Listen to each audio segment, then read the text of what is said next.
I think it's important and absolutely critical to talk about the root causes of the economic crisis, which began in 2007, 2008. Why is that important? I think it should be obvious, but I'll say it. Because if we don't identify the primary cause, then all of the solutions that are being proposed will be for naught. They will not be effective because we have not identified the problem. We'll believe, in fact, we're solving the problem when we're not even addressing it.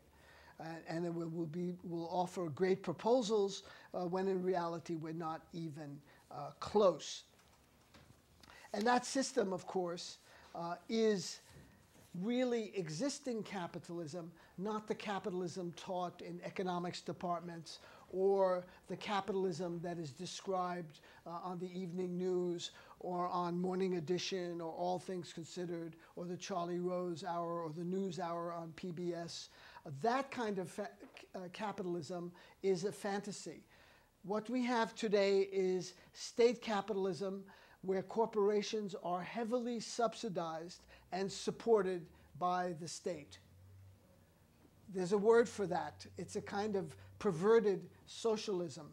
So we saw that, of course, when different corporations are going under the state. That means us, we the taxpayers, like Goldman Sachs, like Bear Stearns, like Citicorp, like Wells Fargo, like JP Morgan Chase, like Bank of America.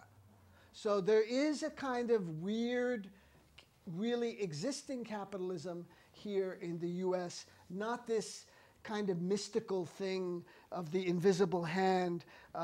When people quote Adam Smith, who have never read Wealth of Nations, who was in fact very critical of the rapacious nature of the merchants of the day, as he called them, in England. And he was particularly critical of the British looting of the Indian subcontinent, and wrote about it very, very eloquently. Now this crisis begins, this current economic phase of capitalism, really begins, as Wolff points out, in the 70s and 80s. What happens in the 70s and 80s? Wages go stagnant. For the first time since 1820, basically, wages of American workers were on a steady increase. In the mid-70s and late 70s, and certainly in the 80s, wages go flat. Corporations discover a couple of things. With their political allies in Washington, they can smash the unions. The union movement has always been a thorn in the side of capitalism. Why?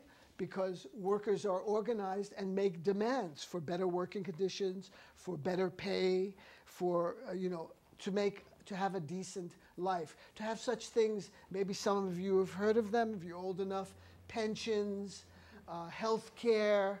No, nobody's old enough here.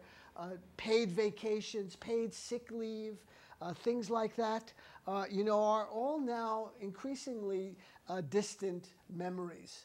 And so there was a huge political attack on unions, and it's been very successful, sadly. At one point, union membership in this country, private sector, it's in the single digits. And in the public sector, it's just a little bit beyond 10 or 11%. That's had a profound impact on everyone. Maybe a few Silicon Valley gazillionaires aside, Facebook and Microsoft and those things, but that's not a steady decrease in wages. So the corporations and the banks figure out, okay, you don't have much money, but why don't I make credit cards available to you? Free and easy. And there wasn't a day, I don't know if you remember at that time, offering, free credit. Just sign up. I don't have any money. I don't even have a job. It doesn't matter. Just sign, you can have a credit card.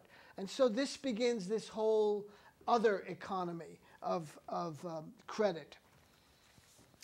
And corporations at this time also discover another little mechanism called outsourcing. they figured out, why should we pay these pampered, that was the word that I think Reagan used, pampered American workers, why should we pay them, you know, why should we pay their health care and vacations and pensions and all of these things when I can just move my whole operation to Bangladesh or to Vietnam or to the Philippines and make an absolute killing? And this was enabled by political legislation passed in Congress, and it became a huge bonanza for the corporations. So that has been a very, I think, debilitating aspect of what's happened to the American economy. If you just go back to 2007, 2008, you know that there was a panic. The roots of this go much deeper than 2007 and 2008. And the corporations at this time saw their profits going through the ceiling. Huge increase. This is also when there's an enormous separation, as Wolff points out in the book, between the pay of the average worker and the average CEO. It used to be 4 to 1, 7 to 1, somewhere in that range. All of a sudden, in the 80s, it takes off into 200 to 1, 300 to 1, 400 to 1. So you had these huge disparities now between the elite management class and the workers, who were left scrambling in the new economy, where a lot of the well-paying union jobs disappeared and other jobs went to factories in East Asia and Southeast Asia. Now, bankers brought the world's economy to the brink of collapse, and then, as the Occupy slogan says, we got sold out, they got bailed out. We have a lot to thank the Occupy people for, in that, you know, they injected the idea of income and wealth inequality into the US political discourse. I think it's also important to make a distinction between income inequality and wealth inequality, because those are two different things. And there, the disparity has just become as wide as the oceans. Income inequality is simply what you earn, your wage. So you make $40,000, I make 50, you make 70. That's what we earn. Wealth inequality is completely different. That's your membership in the San Jose Golf Club.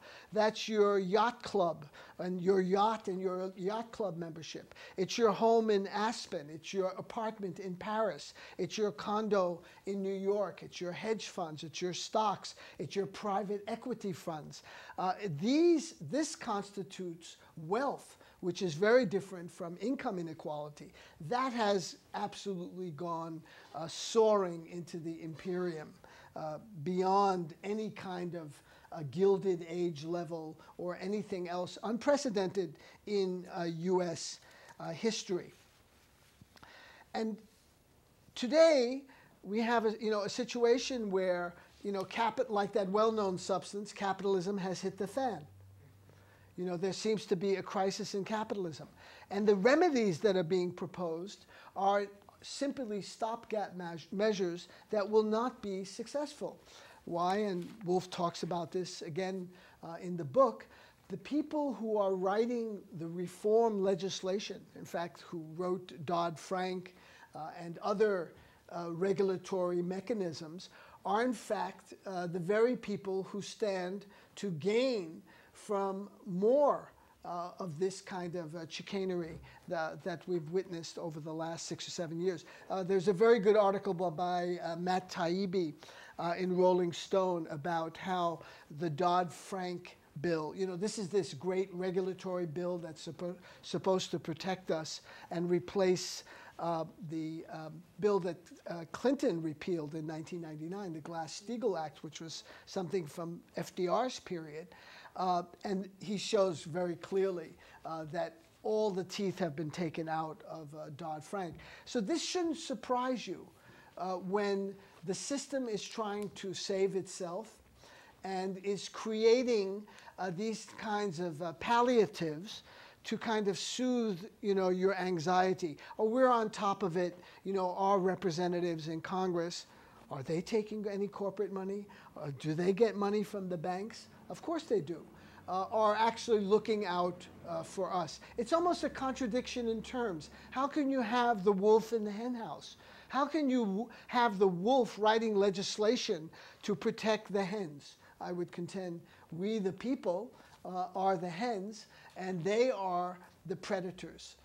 And this is capitalism as an economic system, of course, is almost anathema to environmental sustainability. It has as a system, as its DNA, as an internal engine, it has to loot and plunder.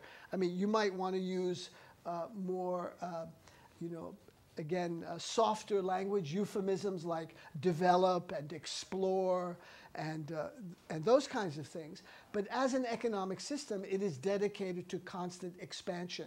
Constant expansion along the lines of this system will lead ultimately to planetary destruction. I know that sounds kind of dramatic, but I think the evidence is pointing in that direction. And we have a political class, with some slight differences. We have a one-party system, basically, in the country today. I think these calls for a third party are ill-placed. We really need a dynamic second party that is free from the dominant corporate forces which control the political system. Since the passing of the Supreme Court decision on Citizens United in January of 2010, we've seen a flood of corporate money now go into PACs at never before seen levels. Of course, you as individuals, you can contribute too. You could be just like Sheldon Adelson, the Las Vegas casino owner who is giving, he's boasting $100 million to his favorite candidate. So it's a level playing field. Sure, it's a level playing field. They're the elephants, and then they're the ants. So it's a level playing field. There's this guy in, I think he's in North Carolina, who says, one of these billionaires who's giving tons of money, here it is, there's a report from the Financial Times. Billionaire floods super PACs with funds. You've probably never heard of him, Harold Simmons. He said, I think the wealthy in this country actually have insufficient influence. That's a direct quote. And that's why he's giving more money, because rich people don't have enough influence in the political system.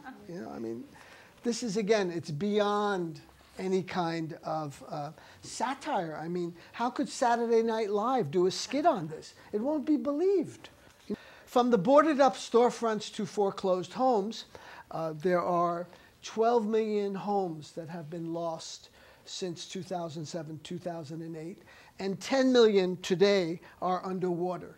That is to say, the value of the mortgage is less than the market value of their home. So we have all of these people who have lost their homes. We have tens of millions of people out of work. Many people who have simply dropped out of the job market because they've been so discouraged are not even counted. People have taken second and third jobs to make ends meet, or are working part-time but are considered full-time because they're working more than 24 hours a week. The actual unemployment figures are, of course, much larger than the official Department of Labor statistics. So there's an enormous amount of work to be done. I was recently in Spokane and also in the Idaho Panhandle, and there's a lot of train traffic there, and I could just see the dilapidated conditions of the tracks, of the stations, of the trains themselves. And then when you think about countries, like China, Japan, Korea, France, Germany, and you see the kind of vast rail system, you just have to wonder what are the priorities of the U.S. You have an environment here that badly needs to be attended to. There's a huge amount of work that needs to be done. There are all of these people out of work. And what is it about this economic system that cannot bring those two things together? I mean, it seems like a no-brainer. Lots of people out of work, lots of tasks to be performed.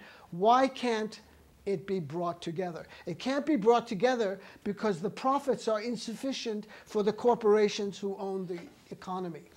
So this is not something, again, that started in 2007 or 2008 or in the Roaring '20s or the Gilded Age. It goes right back to the founding of this country. And you have to understand that very basic fact, as Chomsky points out in this book that I have back there called How the World Works. James Madison, who was the principal writer of the Federalist Papers, he and Hamilton, and the principal writer of the Constitution and one of the President of the United States as well, he said the aim of government is to protect the opulent minority against the majority. Now, if that's not a definition of 1% versus the 99%, I don't know what is. That is the aim of government. And his colleague, John Jay, who was the first Supreme Court Justice, the first President of the Constitutional Congress, again, one of these, founding fathers, right? He said, those that own the country ought to govern it. Those that own the country ought to govern it. So the seeds of inequality are planted right at the founding of the Republic. And now the wedding of state and corporate power is at unprecedented levels. The implications for democracy are pretty ominous. FDR appointed Louis Brandeis to the Supreme Court.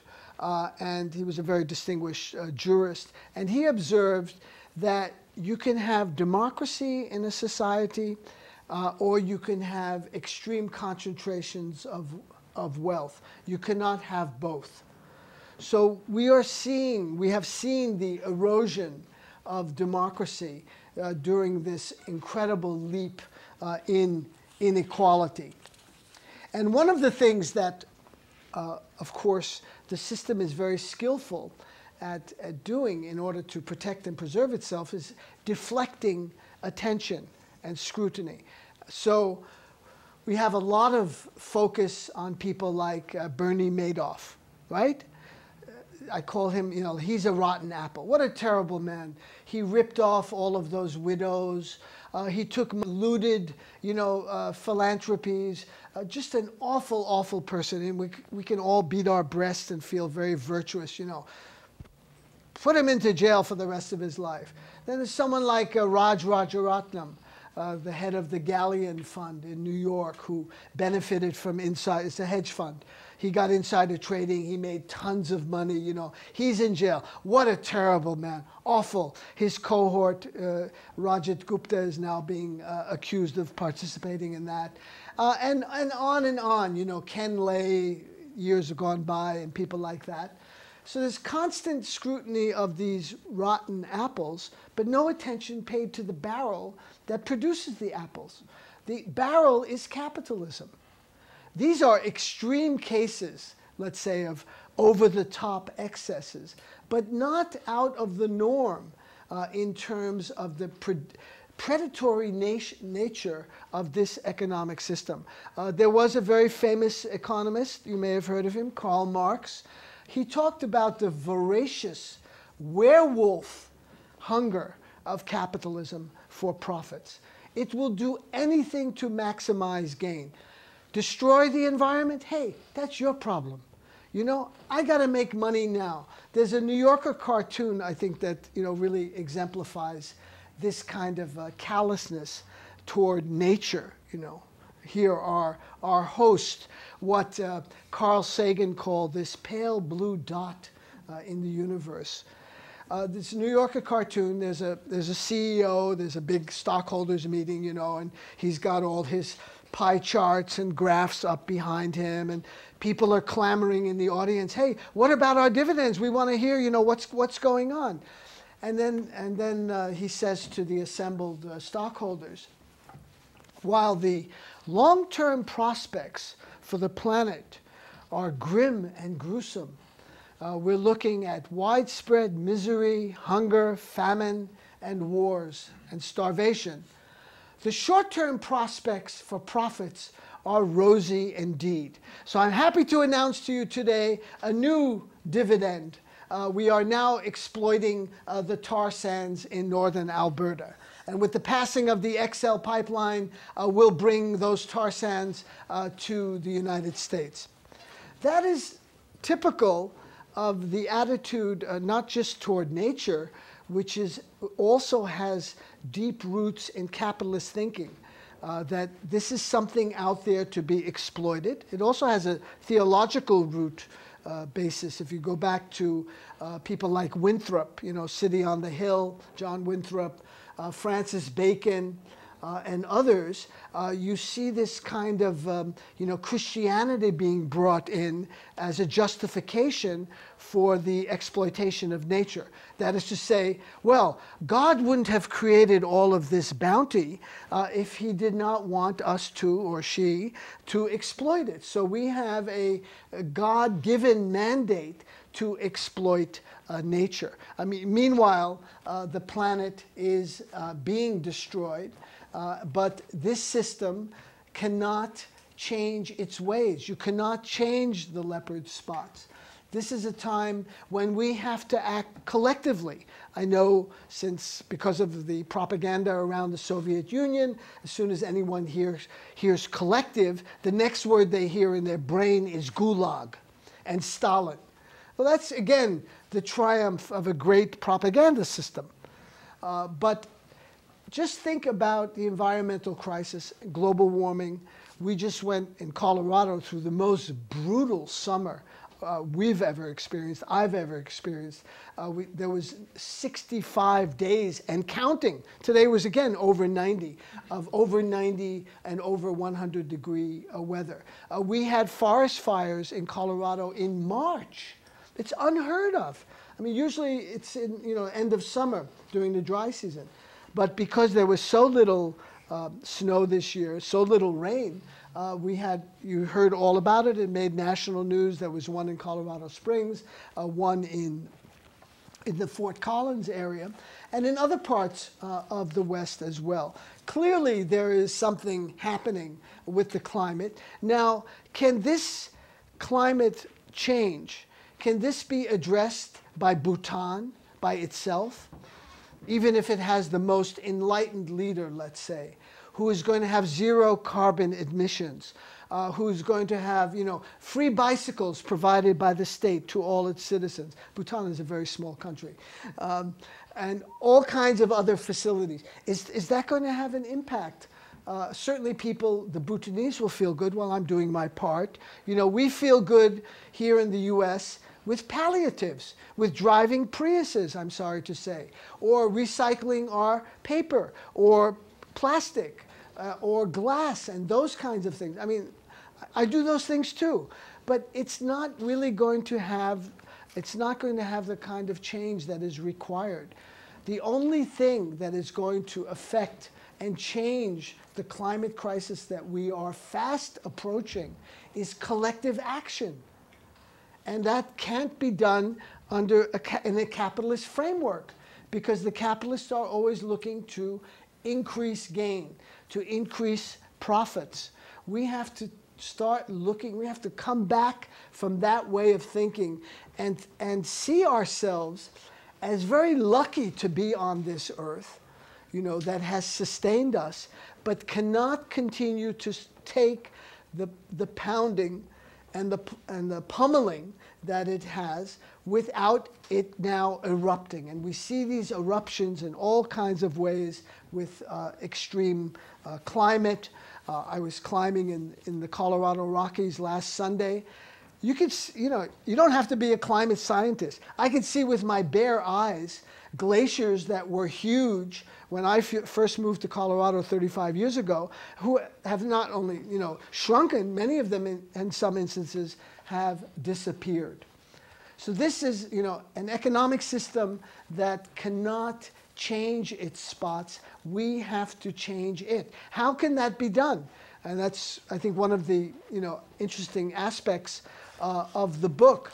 There has been a huge increase in cooperatives of various sorts, food cooperatives, housing cooperatives. Again, if we had a real national media, you would know about this, what's going on in Boulder. People in Boulder will know what's going on in, let's say, San Rafael or Mendocino or Humboldt counties.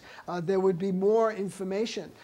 There's been, the going local in terms of food is a very powerful movement.